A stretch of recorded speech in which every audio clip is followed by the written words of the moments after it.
Hey everybody, this is Vegan Theology, episode 27 with Kevin and Sarah. Hey, what's going on, Sarah? Hello, Kevin. How are you? I'm good. Yeah, How are you? not bad, not bad. We took a little break for Easter, Yeah. and we're getting back into the swing of things here. Yes, I'm very excited. I feel like today's episode has been stuck in my throat for a few months now. Yeah, And so, ready or not, today's the day that we're going to have this conversation. And right. I'm excited. Yeah, And I realized actually this morning that today marks the 6 month. It was 6 months ago today oh, the 7th.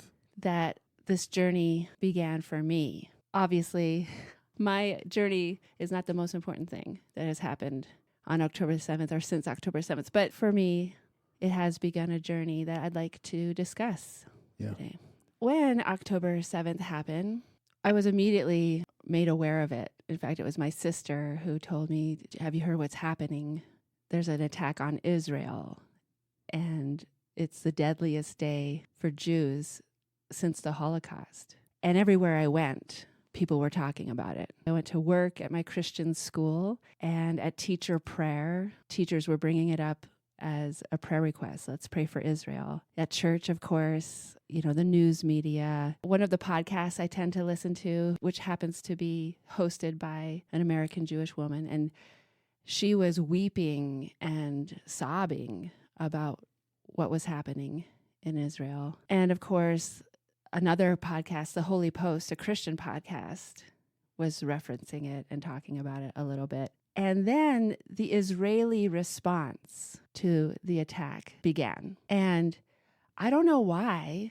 I don't know who I was already following on Instagram, but for some reason I started receiving or seeing in my Instagram feed these videos being taken by Palestinians. And of course, if you would have said to me a few months ago before this, "Oh, you get your news, you get your information from social media," that doesn't sound very smart. Right. This was part of my journey. Okay, why is mainstream media and even Christian mainstream media giving me one narrative? And then when I go on my social media, where people on the ground in Gaza are just holding up their phones and hitting record and sending these videos out, showing what they're living through, it doesn't match the narrative. Right. I'm getting a completely different narrative here. And it starts making you feel a little bit crazy. And I'm sure I started following and liking and sending out some of the things I was seeing. And so I started getting more and more and more information coming about the Palestinian struggle. And I realized I think I've had a major blind spot my entire life, which is very humbling. It's very humbling and disorienting to realize that what you've been believing, what you've been taught implicitly and explicitly by your teachers, by your church, in Sunday school, right? The mainstream media, again, this narrative you've been given and that you've just accepted your whole life may not be a full, comprehensive, truthful narrative. Mm-hmm. And so I've been looking into it the last few months, and I've learned some stuff. Right. By no means do I consider myself an expert on any of this, and so I come to this conversation with the utmost humility, but I have learned some things that I feel like need to be discussed, and I need to speak out. I need to speak up about it. One of the first things, which I kind of already alluded to, but how is it that 1,200 people tragically dying on one day results in this massive outpouring of grief and outrage and concern? And then over the next 6 months, over 30,000 people being killed brutally and tragically results in this collective mutism, not a word. Like everywhere I was going, I expected someone to bring it up. Right. And I kept thinking, should I bring it up? And it's like this taboo subject. Like we can talk about Israelis being under attack. We could talk about the Jews being discriminated against or being brutalized. But for some reason, I was feeling this taboo that in this culture, in my context as a Christian American person, bringing up the Palestinians who are being killed is not really acceptable. And it caused me to wonder why. Yeah. It feels a lot like what I feel like as a vegan in a Christian context. To bring up the animals that people are putting in their mouths is so taboo.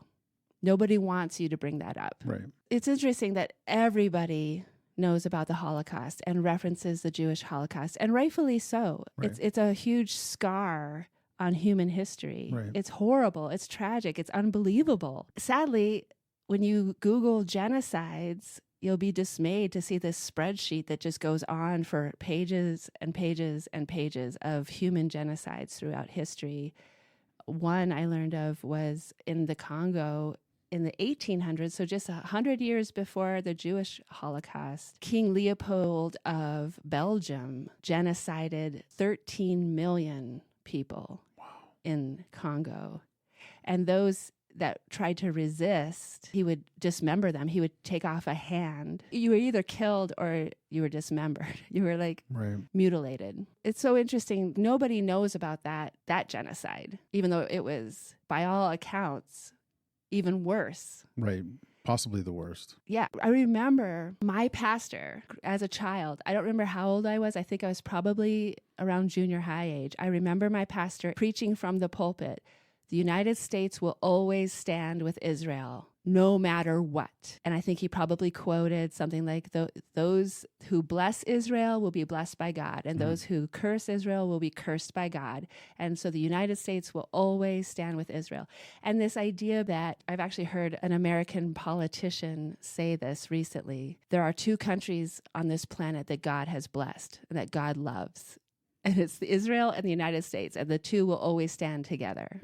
And I really believe that my pastor, like so many others in the church and even in our politics, were very influenced by this dispensational end times theology that places Israel, the existence of the nation of Israel, center to the return of Christ. Yeah. That the Jews have to be in the land. The temple has to be rebuilt before Jesus can return. Right. And there was all kinds of things being published. The late great Planet Earth, which sold more copies than the Bible, or as many copies as the Bible, huge, which had a huge formative influence on our psyche. 1970. Yeah. And then end times fiction, like the Left Behind series, same messages about Israel being put into our theology, our popular theology. I know that Ronald Reagan and George Bush even, and I'm sure others, were very influenced by this type of theology as well. So these are our highest ranking policymakers, right? Right.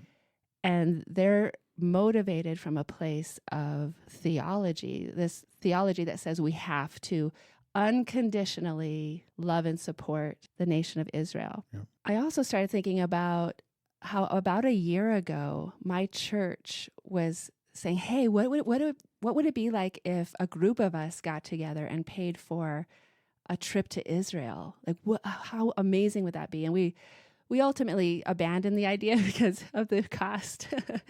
But I started re-looking through that literature that we were given by the travel agency. Yeah. And I was noticing there's all this time spent in Jerusalem and all this time spent around the Sea of Galilee and some other places that would be significant from our Old Testament stories too. And I noticed, for example, there was no trip to Bethlehem. And I started thinking Bethlehem is in the occupied West Bank. And I just started wondering, I wonder if it's possible for people to go to Israel, maybe even go to Israel many times, maybe even study there, maybe even live there for years, and have this very curated experience where you really don't have to be all that aware or all that concerned about the Palestinian people and the conditions under which they are living. Yeah. And I was so encouraged to discover a New Testament theologian, a New Testament scholar named Dr. Gary Burge, who was actually interviewed on the Holy Post podcast 10 years ago before it was even called the Holy Post podcast. It was just called the Phil Vischer podcast. Because at the time he was teaching at Wheaton College. Okay. And Dr. Gary Burge said the exact same thing I was wondering. He said, I had been to Israel many, many times. I had taken groups of students to Israel. We hiked all over Israel and went to all the historical sacred sites. I felt like I knew Israel intimately. And it wasn't until I was there and someone challenged me and said, you think you know Israel. You always come in the same way. You always take the same routes and see the same things. I challenge you to spend, I can't remember the length of time. It might have just been a week or a month. I don't even know. I challenge you to go see what life is like in Gaza. Go see what life is like in the West Bank. Go talk to some Palestinians. See how oppressed they are. And then you'll start to know Israel. Right. And I was like, okay, I was right. It's possible to think you know Israel and be totally unaware of what's really going on with the Palestinian people. And then I saw Christianity Today come out so pro-Israel in their February writing and their March edition. And I read an article in Christianity Today written by Mike Cosper, who I'm sure is a wonderful individual. I'm sure he does not mean to do anything wrong. Right. But I read this article and it was so unabashedly racist and discriminatory towards the Palestinians and so unbalanced. It gave the Jewish perspective as they are the ultimate victims. They haven't done anything wrong. They just want to live peacefully. And these savage, terrorist, bloodthirsty, wrong-headed Muslim terrorists are destroying them. And even the title of the article, The Evil Ideas Behind October the 7th, the Hamas attacks in Israel have a grotesque ideological history and deserve unflinching moral judgment. Maybe we'll get back to that article because I feel like I could spend the whole hour just taking that article line by line and really questioning some of the things he says. Right. I'm just sad to see that even after so much has happened, Israel has done so much, the world sees as war crimes, indefensible, over the top, collective punishment of all the Palestinian people. I haven't seen that the Holy Post, when they did talk about it, it was just the same talking points. Israel has a right to defend itself against these terrorists. And Christianity Today, I was just hoping that one of these platforms would walk back or qualify some of the statements that they made initially. And as far as I know, they haven't. Right.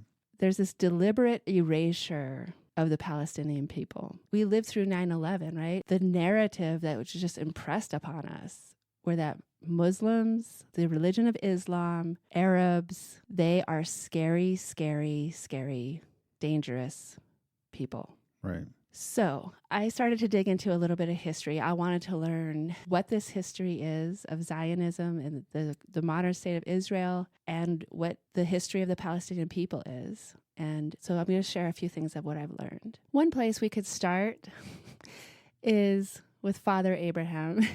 Let's go back to Father Abraham. Going all the way back. Okay. Let's just remember for a moment, Abram and Sarai, they were called by God out of what is modern day Iraq. They were Arabs.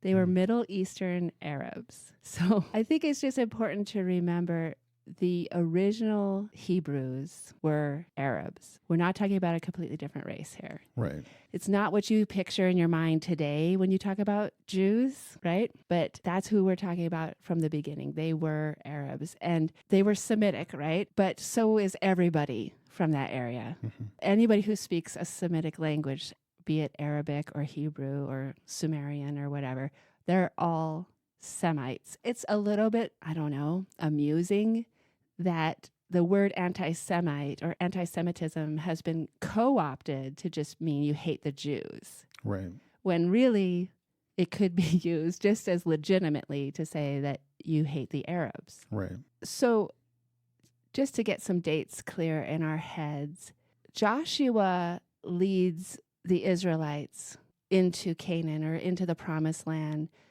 in the 1200s BCE or the 13th century BCE. So 1200 years before Christ, they arrive and they claim the land. But as early as just a few hundred years later, as we know, as Bible scholars, in the 700s BCE, the kingdom of Israel is exiled into Assyria. And then 100 years later, in the 600s BCE, the kingdom of Judah is exiled into Babylonia. And incidentally, that exile in Babylonia is where the Jews started being referred to as Jews. I was interested to learn that the wealthy Jews, they never came back to the Holy Land after those exiles. They were doing quite well and prospering in their new lands. As early as 700 years before Christ and 600 years before Christ, we have Jews choosing voluntarily at this point to stay, even when they would have been allowed to return to the land. So they're already starting to, this is what people refer to as the Jewish diaspora. They are already starting to spread over the region and ultimately around the world. Only the poorest Jews and the most devout Jews returned to the land after those exiles. And even before the temple was destroyed by Rome, so several centuries before the fall of the temple, Jews were starting to live voluntarily all over the Roman provinces of Egypt, Crete, Cyrenaica, and of course Rome itself. The destruction of the temple was definitely a pivotal point. In 70 CE, so now we're in the Common Era, Rome did destroy the Jewish temple, and it destroyed most of Jerusalem. This watershed moment eliminated the symbolic center of Jewish identity, and it motivated many Jews to formulate a new self-definition and adjust their existence to the prospect of an indefinite period of displacement. Basically, there was no longer any reason for the Jewish person to stay in Judea or Israel. And so a lot of Jews left at that point voluntarily. And of course, this is where we get designations like the Sephardic Jews, the Ashkenazi Jews, the Mizrahi, and the Ethiopian Jews. And that just designates where they ended up settling. So Sephardic settled in Spain and Portugal, the Ashkenazi all over Europe, the Mizrahi all over the Arab world, and then, of course, the Ethiopian Jews, North Africa. And incidentally, I've read many Jewish historians say that the golden age of the Jews was actually in the Arab lands under the Ottoman Empire. They were flourishing. They lived peacefully side by side with the non-Jewish Arab neighbors. Wow. Interesting, huh? Yes. I want to read a quote by the then Dean of Humanities faculty of the Hebrew University. This is Israel Bartol. And he writes, "No historian of the Jewish national movement has ever really believed that the origins of the Jews are ethnically and biologically pure. No nationalist Jewish historian has ever tried to conceal the well-known fact that conversions to Judaism had a major impact on Jewish history in the ancient period and in the early Middle Ages. Although the myth of an exile from the Jewish homeland, Palestine, does exist in popular Israeli culture, it is negligible in serious Jewish historical discussions." So what is he saying there? If you think about what we've just covered, for centuries, Jews have lived and integrated into these other regions of the world. Let's just take the Ashkenazi Jew, the European Jew, because that's who we're most familiar with. And that's the narrative that we often go to when we think about Jewish history, is the Ashkenazi Jew. So if you think about them living in Europe for centuries and integrating and intermarrying, right? They, over that amount of time, biologically, culturally, ancestrally, historically, they have more and more in common with the Europeans. Right. And less in common biologically, ancestrally, culturally, with their Middle Eastern Arab ancestors from centuries and centuries ago. Richard Cohen, another Jewish person who happens to be a U.S. columnist, this is a quote from him. He says, "The greatest mistake Israel could make at the moment is to forget that Israel itself is a mistake. The idea of creating a nation of European Jews in an area of Arab Muslims and some Christians has produced a century of warfare and terrorism of the sort we are seeing now. Israel fights Hezbollah in the north and Hamas in the south, but its most formidable enemy is history itself. I just thought it was interesting. He's bringing out this point that we're taking European Jews and acting like they have a right to the land amongst Arab Muslims. It's just questions that mulling over in my head. Right. Another Jewish person, Eric Fromm, a social psychologist, a quote from him: "The claim of the Jews to the land of Israel cannot be a realistic political claim. If all nations would suddenly claim territories in which their forefathers lived 2,000 years ago, this world would be a madhouse." Right. United States. I've got some news for you. Yeah. If you think that people have a right to go back 2,000 years, if you think that people have a right to say, oh, by the way, my forefathers lived here 2,000 years ago, so you need to leave or we're going to kill you. Right. I would be displaced. Yeah. You would be displaced. Probably a lot of our listeners would be kicked out Right. of where they are because we are colonizers. Right. And so, yeah, to believe that they have a right to do this should at least be called into question. Let's turn to the history of the movement of modern-day Zionism.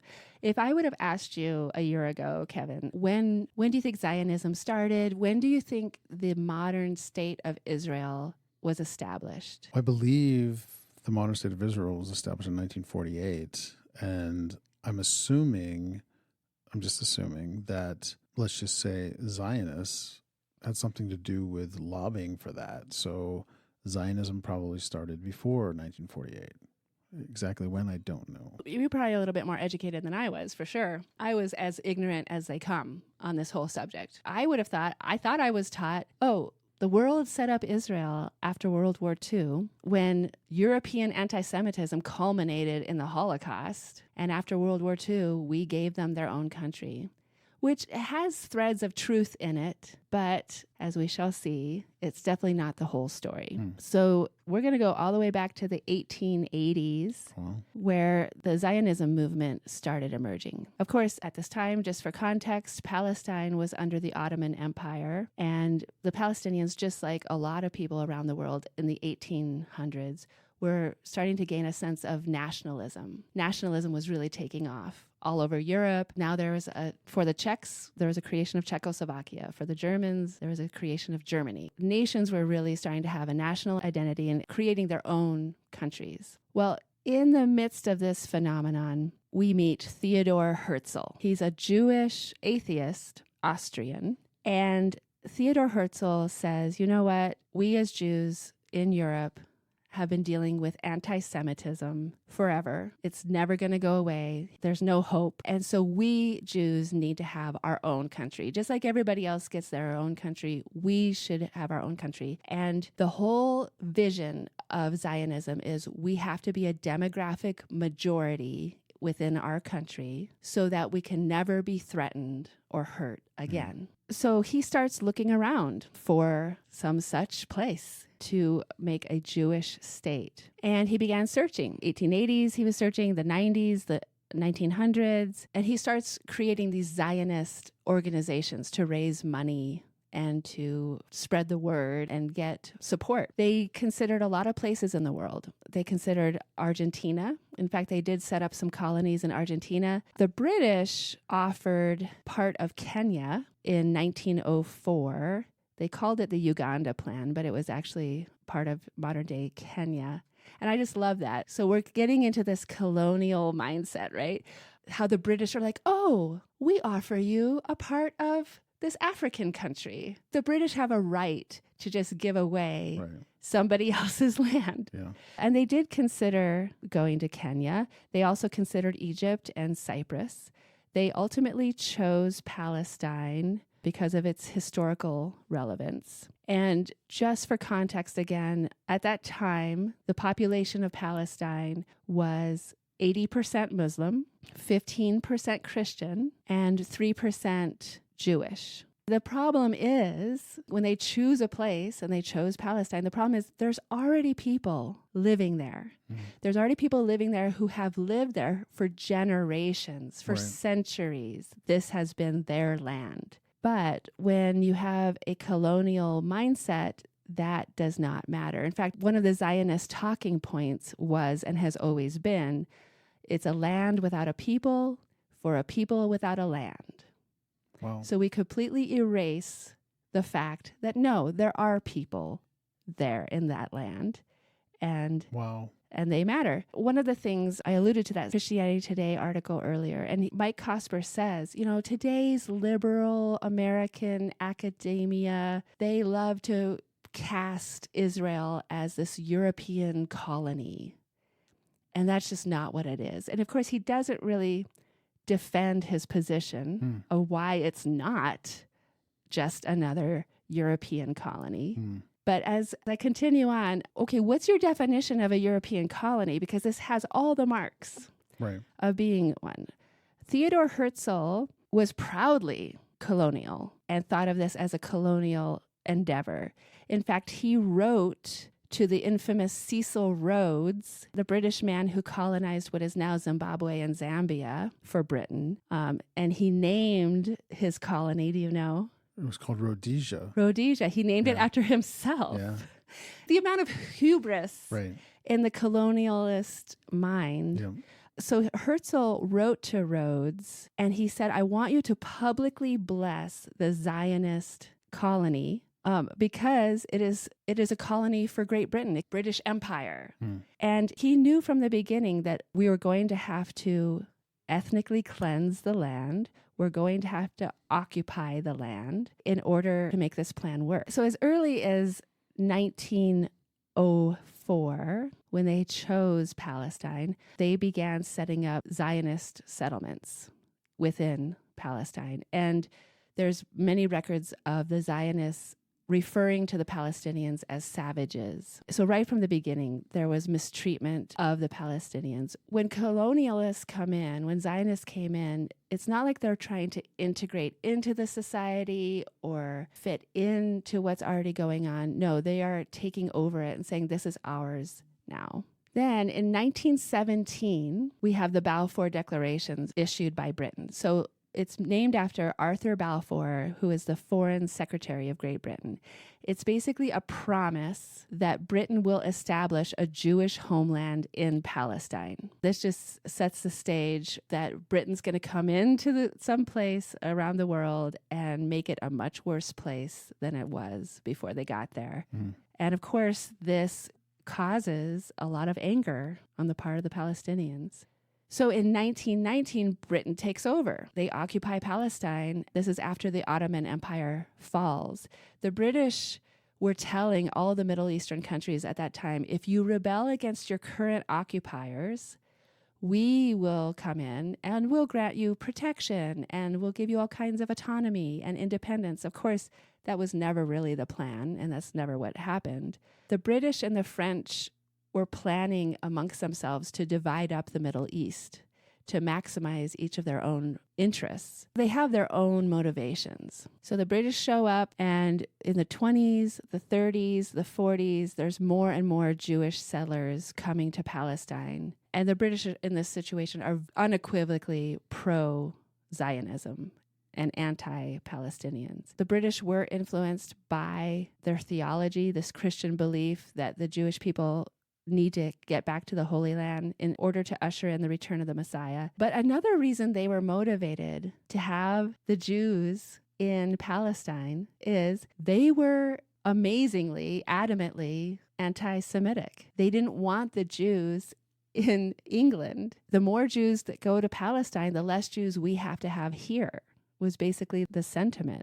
So it's not like they were doing this out of the goodness of their hearts. In fact, Arthur Balfour, who wrote the Balfour Declaration, was a rampant anti-Semite. Another way that this colony, this British colony, was helpful to the British is that it just helps them in their control of their colony in India to have outposts along the route between themselves and India that was friendly, a friendly area, where they could travel through and ship goods and people through. And so the colonization of India and Palestine are very intertwined. As these Jewish settlements start popping up, the settlers are forcibly taking over their homes and their land, and this is continuing even to this day. There's ethnic cleansing begins in the 1880s, and it's accelerated through the 20s and 30s. Just to keep in mind, the problem was the anti-Semitism in Europe. That's what started this whole endeavor.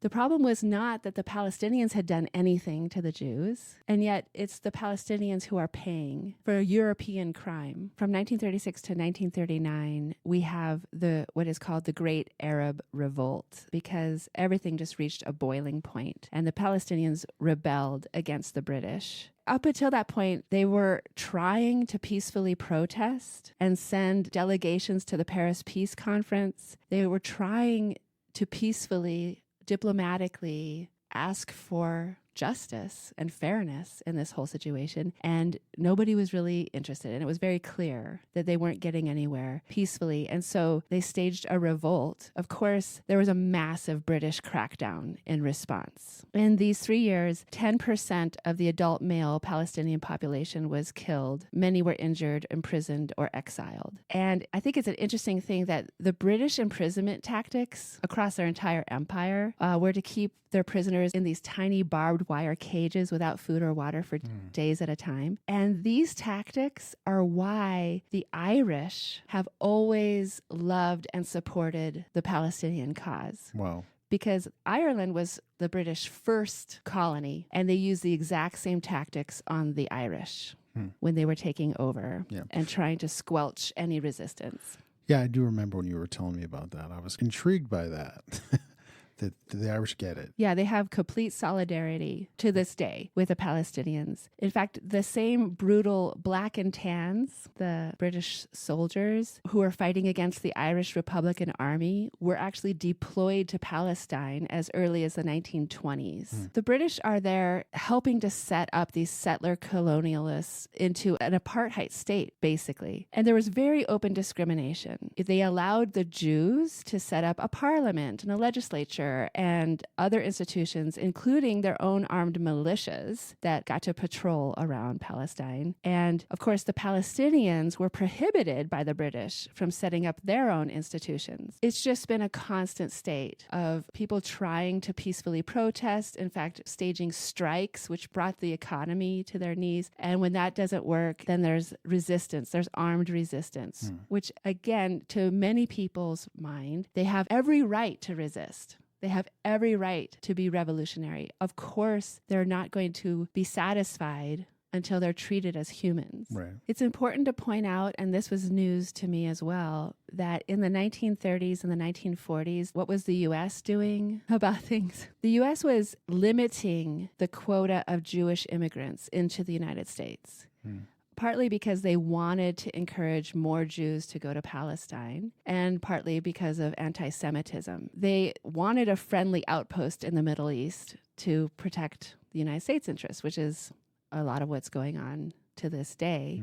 I was so sad to learn that in the 1930s, don't quote me on the date, I'm not sure exactly the year, but a ship full of Jews from Europe came to America, and the United States would not allow them to get off their ship, would not allow them in. Wow. Sent them back to Europe, and many of those people that were on that ship ended up dying in concentration camps just a few years later. Wow. In fact, I also learned, and some of our listeners may already know this, but Otto Frank, Anne Frank's father, applied twice for visas for he and his family to come to the United States and was denied. And of course, as we know, Otto Frank's entire family, including Anne Frank, were all killed in the gas chambers. So it's just important for us as U.S. citizens to remember our hand in the terrors of the genocide. Right. By 1947, the war was over and Britain was bankrupt, and they started giving up their colonies all over the world. And they lost their colony in India, and they really didn't have the money, the resources, or the motivation to keep their colony in Palestine. And so they pull out and they give UN the mess. They're like, okay, we're out. We don't really care what happens. You figure it out. And so the UN had to try to figure out how to compromise between people who want to colonize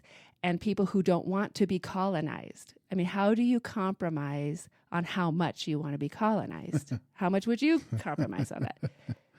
Well, the UN ends up basically increasing Jewish land by quite a bit. And the Palestinians said, no, we don't agree with this plan. And the Zionists said, yes, not, and this is verbatim, not as a permanent solution, but since it multiplied their land by 10, from 6% to 60% of the land, they said this is a temporary stepping stone to redeeming Palestine in its entirety. And of course, the Palestinians knew that. Right. They knew if we give an inch, it's not going to be the end of it. Right. They're not going to stop. And of course, the international community is thinking, oh, why don't these Palestinians want to compromise? Why don't they accept this deal? Right. And of course, the international community is feeling this incredible shame and guilt over the Holocaust. And so everyone agrees that the Jews deserve what they're taking. In late 1947 is the single most significant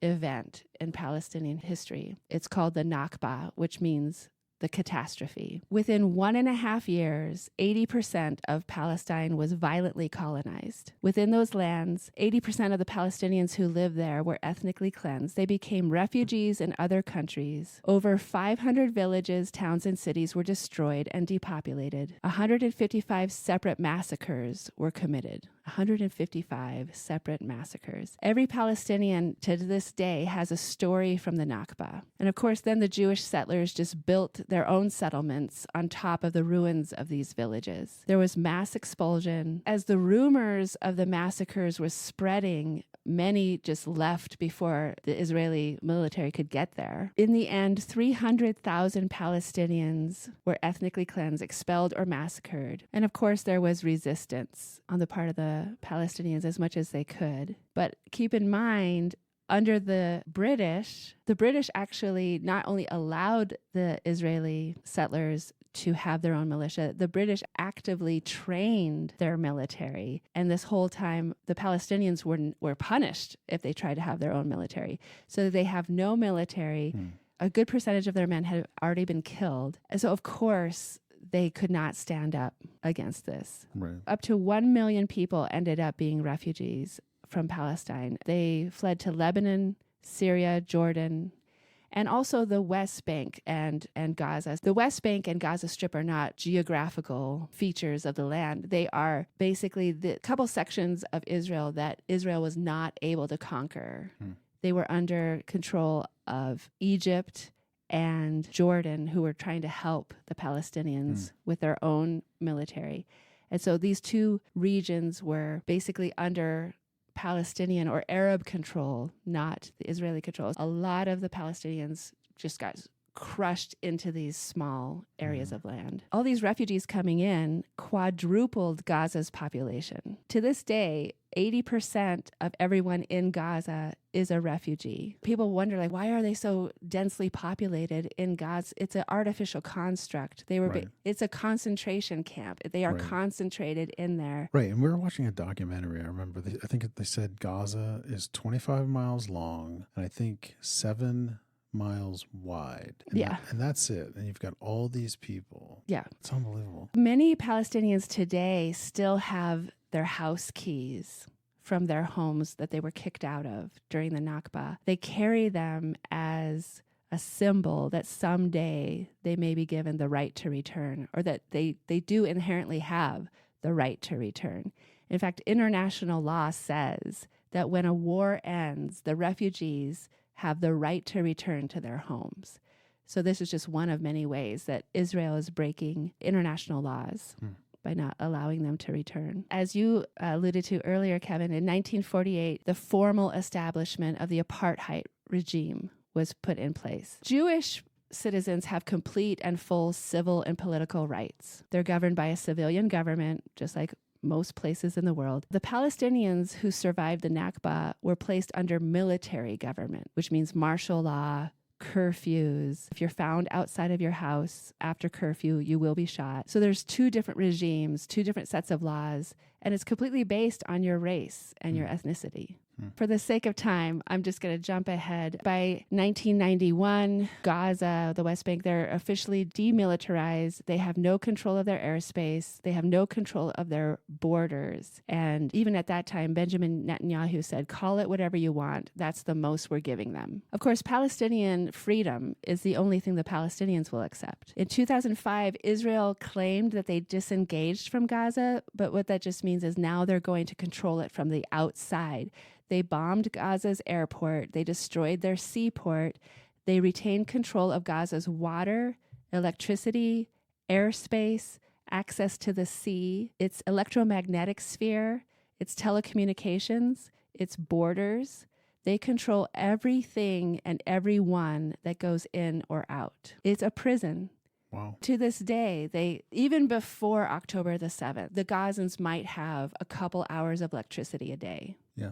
They can just turn it off, turn it on whenever they want. Yeah, I remember we were watching another documentary, and you've got these guys working, and then in the middle of their work, the power goes off. And of course, their work is dependent on the power.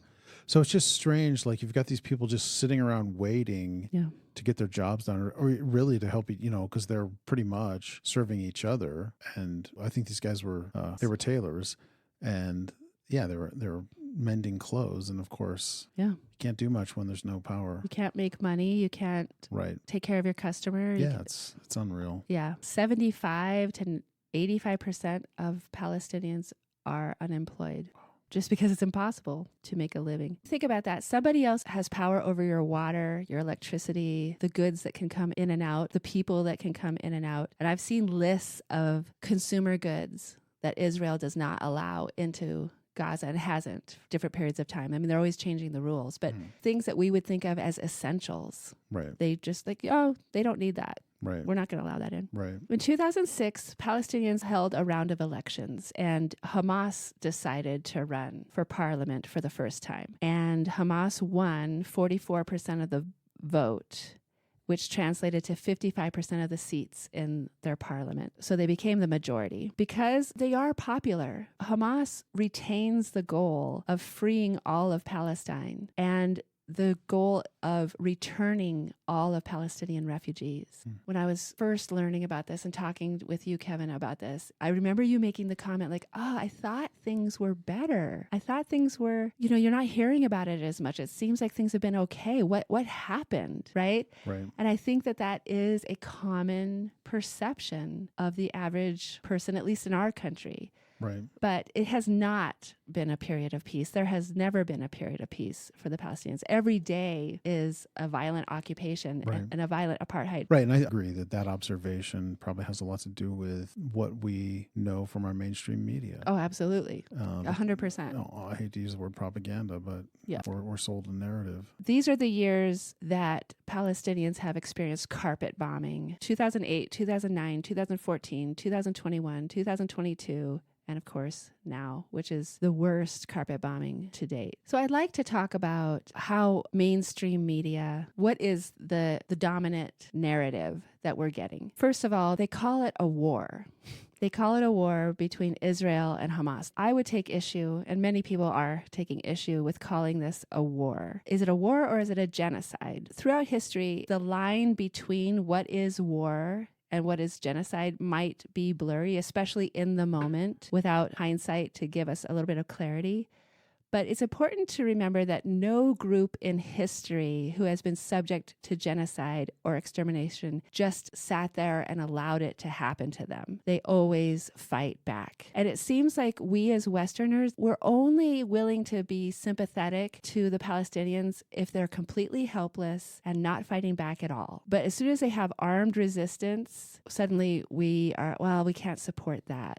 Even the Jewish people, there were armed resistance groups against the Nazis. They say we did not go to the gas chambers like lambs to the slaughter. We fought back as much as we could. Any genocide you look at, the Armenian genocide, the Warsaw Ghetto Uprising, the Rwandan genocide, it emerged from the context of a civil war, but it ends up being a genocide of one of the groups of people. Look at our own country. The Native Americans fought back. Why do we have these forts, these military forts all over the country? Why did the government need military forts? wars is because the Native Americans were fighting back against their genocide. The terms war or conflict should refer to engagement between two even sides. And there's nothing about this that is similar between the two military sides. To say, oh, this is just Israel against Hamas, there's so many problems with saying that, because then why is Israel attacking the West Bank, where there is no Hamas? Yeah, because Hamas is mostly centered in Gaza. Yes. Yeah. I read a quote of someone who said, it's not a war. A war doesn't involve conversations about whether or not a walled-in population should be allowed to have food, medicine, electricity. If you have that much control over a population, you can't be at war with it. You're just killing a bunch of prisoners. A lot of this resistance of the Palestinian people happens to be children throwing stones at Israeli soldiers. Yeah. A lot of people would say they have every right to do that. But Israel has made a habit of arresting these children because they have no rights as citizens or rights of due process. They're able to just be arrested and put in prison with no charge and brutalized. There are over 1,000 children in Israeli prisons right now. So when we start talking about hostages, the Palestinians want their hostages back, these children that are in prison. Right. In fact, some people say Hamas staged the October 7th attack to set up a situation where they could take Israeli hostages and then arrange a hostage exchange. That's a whole another subject. Right. Another thing that we're hearing from mainstream media is, well, you know, the Palestinians started this. You see a lot of Israeli government officials saying, we didn't ask for this. We didn't ask for this war, but they brought it to us, and now we are going to squash them. Just keep in mind, how dire must the Gazans' life be, the Palestinians' life be, that they have no other recourse. They have no other option. Every day is more excruciating. And they know what kind of response Israel is going to have. Historically, the death toll ratio is always for every one Israeli killed, there will be 10 Palestinians killed. And yet they continue to resist, knowing that they're going to pay with their lives. They pay dearly for their violence. Right. And nobody asked the question, well, what were the conditions on October the 6th? Everything just starts with October the 7th. No, Gaza has been a ticking time bomb. In fact, the United Nations said back in the 2010s that by the year 2020, Gaza would be uninhabitable. Wow. Every day it becomes more uninhabitable. The Israelis are intentionally depriving essential resources from the Palestinians. Well, yeah, it looks like a war zone. I mean, these people are living in a war zone. And like we know in the media, they're bombing hospitals, or they're bombing aid workers. They're killing journalists. Yeah. Targeting journalists who are trying to tell the story. Right. And you have to ask yourself, what kind of group targets schools, hospitals, journalists, medical staff, humanitarian aid workers? I would call that a terrorist Yeah, it seems group. like terrorism. Gaza has intentionally been turned into a place that is not fit for human habitation. It's not fit for human life. It is a concentration camp. October 7th was inevitable. You've put people into a situation where they have two options.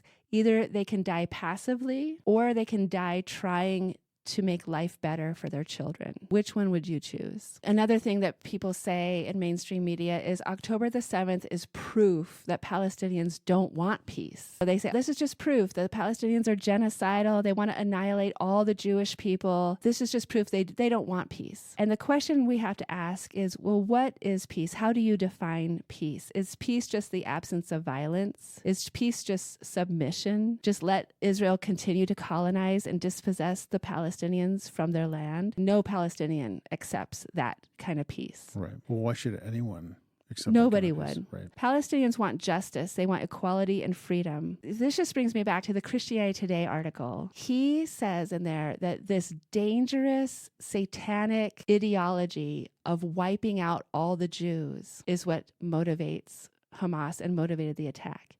And I would just want to counter that. No, sir. What motivated that attack is decades upon decades upon decades of being oppressed Right. and seeing no option and seeing no future for themselves or their children. Right. What motivated that attack is the fight for freedom. Right. We know the trauma, it starts to stack up to Yeah. the point that you could not care. And I think this is where you get into suicide bombers even. You get to the place where you're like, why would somebody kill themselves? Like some people, we just don't understand. Why would they kill themselves for this fight? Well, when everything seems hopeless and it doesn't stop and it doesn't end. And nobody's coming to your rescue. And no one's coming to Nobody your rescue. gives a Then yeah. No, you're right. That should be testimony that they are hopeless. They are without a hope to go to the lengths that they're willing to, knowing it'll cost them their lives. Right. And a podcast that I've really been learning a lot from, it's by two Palestinians who are in exile. They're refugees. And they say, you know what? We'll never stop. As long as there's one living Palestinian on the land, Israel has failed. And it doesn't matter how many years, decades, centuries it takes.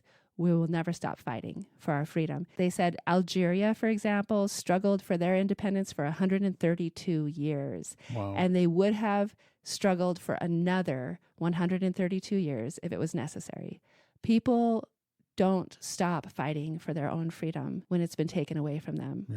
You're not ever going to get them to just submit. Right. Let's just talk about the word terrorism for a second that is thrown around this situation. People will say, well, I'm pro-Palestine, but I'm against terrorism. Let's just ask ourselves, what is the definition of terrorism? Did you know that international law, which has had to define all sorts of things around war, this is the one word that they have not been able to agree upon a definition? Wow. For terrorism. There's no objective definition for what terrorism is. Obviously, it's a pejorative term because as soon as you label someone a terrorist, basically it just means they're doing something that you don't like. Right. And again, this has overlap with veganism and the vegan movement and vegan activism because in the last few decades, the U.S. government has figured out if we just charge these vegan activists, these animal activists with the charge of terrorism, we can give them all kinds of crazy sentences and you lose rights, basically, Right. if you've been charged as a terrorist. And sometimes the punishments are way more brutal than they should be. Right, exactly. So it's a term that's just thrown out, which basically strips you of your legitimacy, strips you of your rights. Right. And like you said, it's very pejorative, but it's very sensational. Oh, yeah. Yeah. It's very evocative, very sensational, so that as soon as someone is labeled a terrorist in a newspaper, you've got the court of public opinion against that person. All of a sudden, the merits of the case are just, nobody cares. Exactly. Interestingly, the first time the word terrorist was ever used was in the French Revolution against the revolutionaries who were opposing the regime. It's a label that's always used to condemn oppressed people who have no other recourse and to delegitimize their right to resist. Hamas isn't doing anything unique when compared to resistance fighters throughout history. Native American resistance against the U.S. government or South African resistance, they were all called terrorists, right? Nelson Mandela was labeled a terrorist by the United States. These small oppressed groups cannot operate. They cannot follow the rules of war the way an established, well-supported military can. Right. It's not because they're bloodthirsty, but targeting military targets is something only an established, powerful military can afford to do. Right. This is asymmetrical warfare. Right. There's an ultra-powerful group. I mean, let's think about it. Israel is a nuclear power, and they're supported by the world superpower against a much, much less powerful group. And with that, you get what we've seen, a sort of a turn towards guerrilla warfare, because there are no other options. And of course, I feel like that's a pejorative term. You start saying someone's using guerrilla warfare, that's borderline terrorism. Yeah. And if targeting non-military targets makes you a terrorist group, I've got bad news for you, because what has Israel been doing for the last 6 months? Right. They're carpet bombing non-military targets. So when you're saying that Hamas doesn't have a right to exist, what you are saying is that you support an apartheid state. When you're saying that you can't support Hamas because they're terrorists. You support them wiping out an anti-apartheid resistance group. They are fighting to end the apartheid state, to end the occupation. We need to be, as Christians especially, we need to be very careful about who we're labeling terrorists and who we're labeling having a right to their fight. Right, but also that just, again, brings up the media for me. I know we know missionaries who are in other countries, and when they come back to the United States on a furlough, they make comments like, wow, you have no idea what's going on in the real world, or comments like your news here is filtered,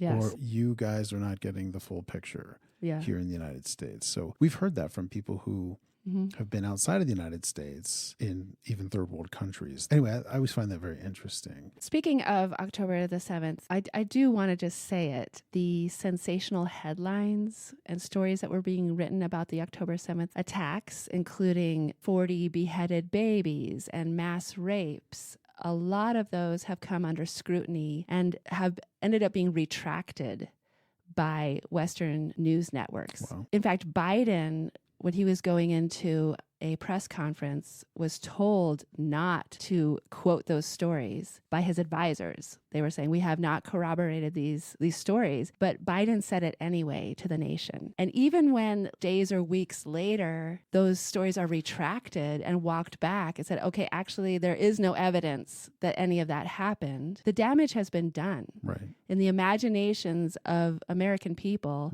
that's the story that they've locked into their heads. Right. These unbelievably gruesome, barbaric, savage images are in their heads already. And so even to make the correction, it's too little too late. Another thing, as I mentioned, the Holy Post, Sky Jitani, he came on the podcast after October the 7th and was just saying exactly what mainstream media was saying, which is Israel has the right to defend itself. From a legal standpoint, they are an occupying invader. They actually don't have the right to defend themselves legally. Under international law, Israel has zero legal rights to militarily respond to the Palestinians' resistance. There's this violent occupation, which leads to a violent resistance, which leads to a violent defending of oneself. It can, for example, block rockets, keep things out, keep attacks out, like in self-defense, but it cannot attack. This whole idea of Israel has a right to defend itself, it's completely it's this propaganda that's trying to hide the fact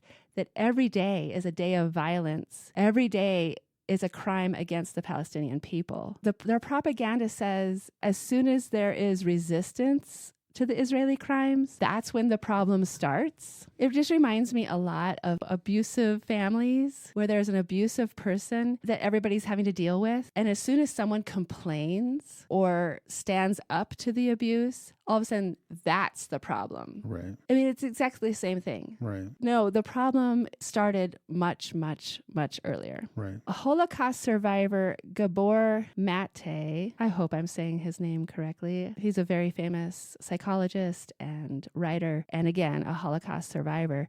He says, nobody ever asks, how should the Palestinians respond to Israel's daily brutal treatment for 75 years? There are 2.3 million people in the concentration camp of Gaza. There are 3 million people under martial law in the West Bank. There are 2 million other Palestinians within the technical Israeli borders who are kept as second-class citizens. Israel knows they can do whatever the hell they want and call it self-defense. They don't have the right to defend themselves. International law recognizes occupation always gives rise to resistance. The occupying power forfeits their right to have security. There is never a secure occupier. Wow. So if you want to be secure, you have to stop the occupation. And the last thing I wanted to address in terms of what we hear from mainstream media is all of these allegations that Hamas plays dirty.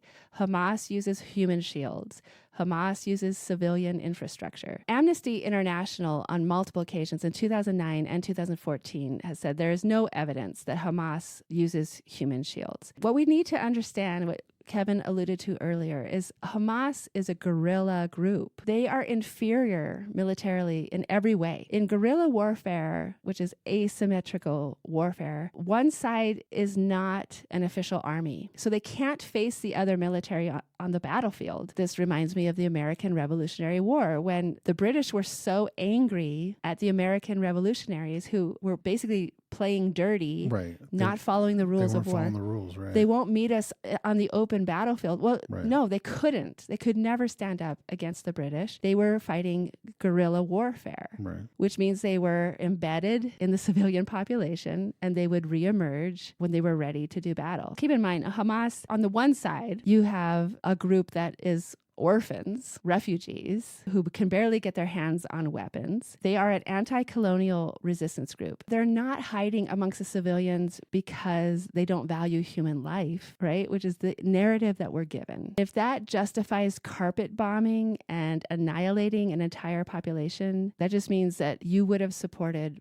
all colonial powers in history. It is so worth noting that there are many Jewish people, many of them Holocaust survivors, who have always been against the Zionist state of Israel and who have always stood with the Palestinians. From Albert Einstein, Erich Fromm, Primo Levi, an Auschwitz survivor, Marek Edelman, who was the last surviving leader of the 1943 Warsaw Uprising, Noam Chomsky, whom we love. I mean, he's just an amazing human being. Many ex-Israeli army officers and soldiers have come out and are speaking out in support of Palestine. As I mentioned, Gabor Mate, Norman Finkelstein, who is an American political scientist and activist. His primary fields of research are the politics of the Holocaust and the Israeli-Palestinian conflict. And he's the child of Holocaust survivor parents. And there's many, many, many more. Also, it was a wake-up call for me to realize that a lot of the African-American civil rights leaders and other African-American intellectuals that we really respect have always made the case against Israel and in favor of Palestine, including Malcolm X, James Baldwin, Cornel West, Angela Davis. For my last part of this episode, and I know we're running long today, so thank you for bearing with us, but just to give some updates on the current situation. So as I mentioned, the genocide has been now going on for 6 months. Israel has killed over 33,000 Palestinians. Euromed Human Rights Monitor estimates the real number is over 41,000 because that includes the thousands of people buried under the rubble. No aid trucks have entered through the reopened Bet Hanun crossing in northern Gaza. They maintain the aid blockade despite claiming otherwise to ease international pressure. A few days ago, Israel systematically killed 7 World Central Kitchen employees in Gaza. They target humanitarian workers because it has this intentional ripple effect that other humanitarian aid workers suspend their operations in Gaza. The people who are on the ground trying to help save lives have to suspend their operations because they can't put their own workers in that much danger. Right. Another site shows that 1 out of 70 people in Gaza have been killed. That's at least 180 people killed every day since October the 7th. 75,800 have been injured. That's 1 out of every 30 people. That's more than 400 people being injured every day. They're starving now because from the very beginning, Israel said, we're cutting off their water, we're cutting off their food, we're cutting off all their medical supplies. The people in Gaza are surviving on 245 calories a day. 1.9 million are displaced. That's 80% of Gaza's population, as we already mentioned. 62% of all homes have been destroyed. 8 out of every 10 schools in Gaza has been destroyed. 10 out of 36 of Gaza's hospitals are partially functional. So that's 84% of all their health facilities have been destroyed. And as we mentioned earlier, over 100 journalists have been targeted, as well as many of their families have been killed in Gaza since October the 7th. That's 1 journalist killed every other day in Gaza. These are some of the things that I have been learning about. I wonder how many of our listeners have been on a similar journey with this topic over the last few months. We'd love to hear your thoughts on this subject. The reason we're even talking about this, even though we call ourselves vegan theology, is because it fits in with our values and our theology. And, I'm reminded of Martin Luther King Jr., who said, "No one is free until we were all free." I came across an account on Instagram, and there was a post that I thought was pretty remarkable that really fits in with what we're saying here. And it says, "In the quest for liberation, be it for animal rights or Palestinian freedom, may our resistance and courage remain unbounded. United by resilience, we are called to transcend borders and species, embodying a shared struggle for freedom." If you find the merging of animal rights activism with the broader struggle against oppression and injustice disconcerting, it is imperative to recognize that this convergence is not merely coincidental, but deeply rooted in a comprehensive understanding of justice and moral responsibility. Solidarity with oppressed peoples, including the plight of Palestine, acts as a profound moral litmus test, separating those who view activism through a myopic lens from those who comprehend the interconnected web of suffering that spans the globe. The fallacy of advocating for animals only while disregarding human suffering is a stance not only logically inconsistent, but morally untenable. Championing one form of justice while denying another amounts to selective empathy, a significant contradiction. Ignoring the interconnectedness of liberation struggles undermines the foundation of justice itself. To stand for one is to stand for all. Yeah, we can't lose hope. We have to defiantly hold on to hope and the knowledge that God is about redeeming all things. Nothing is too broken to be repaired. All right. Well, hey, thanks for listening. Appreciate it. Thanks for everybody. Yeah. Bye.